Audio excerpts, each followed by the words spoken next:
السلام علیکم دوستانو. نجیب حافظ اخر هم ځان ته یار پیدا کړو. که غواړئ چې تاسو هم خبر شي ویډیو را سره تر اخره وګورئ او که تاسو پرون زموږ چینل نوی سبسکرایب کړئ نو زموږ چینل هم در سره سبسکرایب کړئ چې هم دغه رنګین نوي او تازه خبرونه د ټولو نه اول تاسو ته ضرور رسي. دوستانو نجیب حافظ چې ډیر وخت ورته خاوند نه پیدا کېدلو او غوښتلې چې ځان بچا تاوان کړي ځان ته اوس یار پیدا کړ. د بلال اسماعیل په نوم یو کس چې همیشه به د نجیب حافظ تصویران او ویډیوګانې شیر کولې. نجیب حافظ ورسره یاري شروع کړه. فیسبوک کې د بلال اسماعیل په نوم د یو کس پوسټونه وګورئ نو د نجیب حافظ هرې ویډیو سره د عاشقۍ شعرونه لیکلي او په دې طریقې نجیب حافظ دوکه کړي او هم له دې د وجې ورسره نجیب حافظ یاري شروع کړه.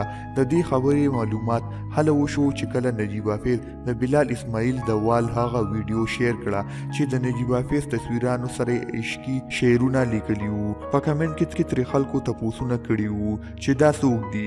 نجیب حافظ ورته جواب کې وویل چې کېدای شي دا مې د ژوند نوی ملګری شي. تاسو خپل هم د نجیب حافظ په فیسبوک پیج باندې د بلال اسماعیل پوسټونه کتلی شئ چې نجیب حافظ ډیر زیات شیر کړي.